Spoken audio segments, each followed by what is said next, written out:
Well, what to do with all the weeds? And we talked last week about weeds. I told you my foibles in planting an oak grove in my garden.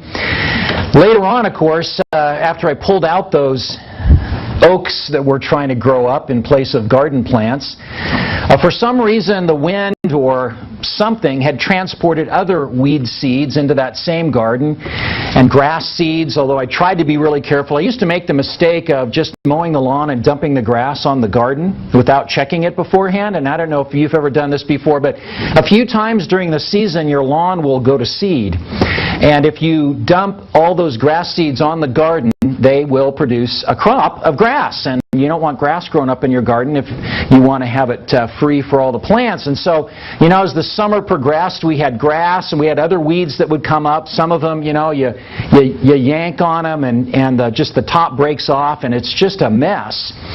Margaret's saying we didn't have it that bad. Some years have been worse than others. Last year was actually a pretty good one. Maybe it was the oaks that kept the weeds out. I don't know. But anyway. But I was thinking this week about weeds and pulling them out, and especially when it comes to grass, when it's growing really, really near some of your garden plants, like if you have beans or something. If you just go in there and it's another tuft of grass, out it comes, and you just reach down and just pull it out, you can actually pull the bean plant right out with it. And a lot of times it's messy. You know, the weed, the roots of the plant break off, and you try to put it back in, and it just turns brown and dies. So it's not always that easy to pull out the weeds in your garden. And that's kind of the picture that we are going to see this morning as we look at three more of Jesus' parables. Now this time he switches it around a little bit. And so before we were talking about how weeds can grow up in a garden like competition for a person's soul when you are thinking about receiving the gospel. But now it's more talking about another facet of the kingdom of God and the effect of the gospel in the world. And the crop, or the field, rather than being our heart, is now the world itself. Now, one thing that we need to understand as we begin looking at this is that Jesus is talking about His coming kingdom. And He uses the term the kingdom of God, or the kingdom of heaven. And He's saying this to a bunch of first century Jews. They would have understood what that meant to them. The kingdom of God, the kingdom of heaven, was pretty commonly understood, but what they thought of as God's kingdom was a political kingdom. It was Jerusalem once again in world prominence. It was Rome dashed to pieces on the rocks, and the Jewish nation once again in control. That's what they thought of as the kingdom of God. And so Jesus is saying, look, you got to understand, you've missed it when it comes to understanding my kingdom. My kingdom is going to start really small. My kingdom is going to start really invisibly. But also we need to understand that His kingdom kind of starts in a field of weeds. We're all a bunch of weeds when we start out. We'll talk about the difference between the weeds and the wheat here in a second. But you know, when we're born a weed. Congratulations. And the weeds, as we'll see, are really not good for anything. And they're not good for anything in my garden, I'll tell you that. I keep calling it my garden. Really. Yeah, really, Margaret says. But you know what I mean. So let's take a look here at the beginning of the parable of the weeds among the wheat in verse 24 of Matthew 13. He put another parable before them, saying, "The kingdom of heaven may be compared to a man who sowed good seed in his field. But while his men were sleeping, his enemy came and sowed weeds among the wheat and went away. So when the plants came up and bore grain, then the weeds appeared also. And the servants of the master of the house came and said to him, 'Master, did you not sow good seed in your field? How then does it have weeds?' He said to them, 'An enemy has done this.' So the servants said to him, 'Then do you want us to go and gather them?' But he said, 'No, lest in gathering the weeds you root up the wheat along with them.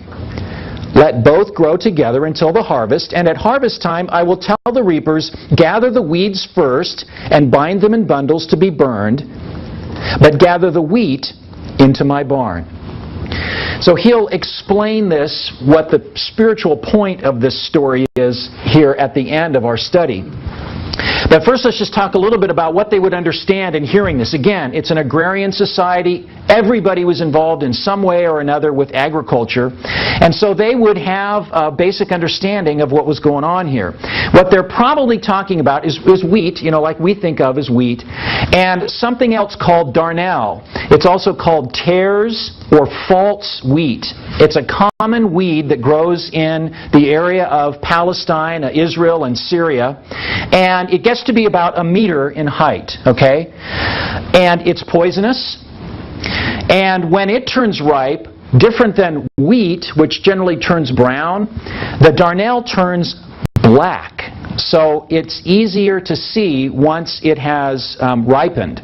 But until then, it is extremely similar to wheat. I've seen some pictures of it, and it looks just like a wheat plant.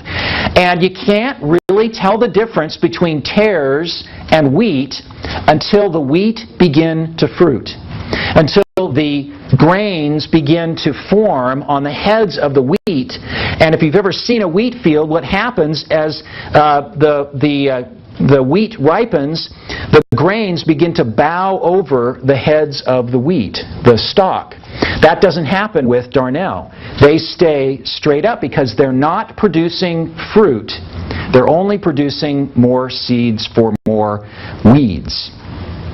So here, he's got the story of a guy going out and planting wheat seed. And nobody in their right mind is going to go down to Wilco and grab a sack of wheat and a sack of weeds and throw them into their field. And so, it's obvious the guy wants to plant good seed.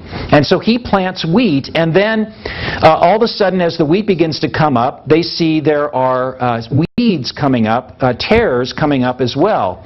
And the servants come and they say, well, what do you want us to do? We could go yank out these weeds. And he says, no, if we do that, we're going to uproot some of the wheat in the process. And so he says, don't do it. Let's wait until later. And first he says there in verse 28, he says, who's done this? How did this happen? He says, an enemy has done this. Now it's interesting because it's actually punishable under Roman law to plant tares in someone's wheat field. Interesting. So this was kind of a big deal. And another thing that I want to point out, just kind of as a side note, because this is a spiritual story, right? He's not giving a lesson in Farming 101. He says, when the weeds came up in the wheat, what was the cause? He said, an enemy has done this. We need to understand something that's really vital as we seek to understand the truth about good and evil and about who God is and who God is not. A lot of people will say to us, if God is so good, why did He allow evil in the world? Why did He allow somebody like Hitler or Stalin to live? Why are there earthquakes? Why are there hurricanes? If God were so powerful, wouldn't He stop this kind of evil? What we need to understand is that God did not create evil. That was somebody else's doing. And we read about this person who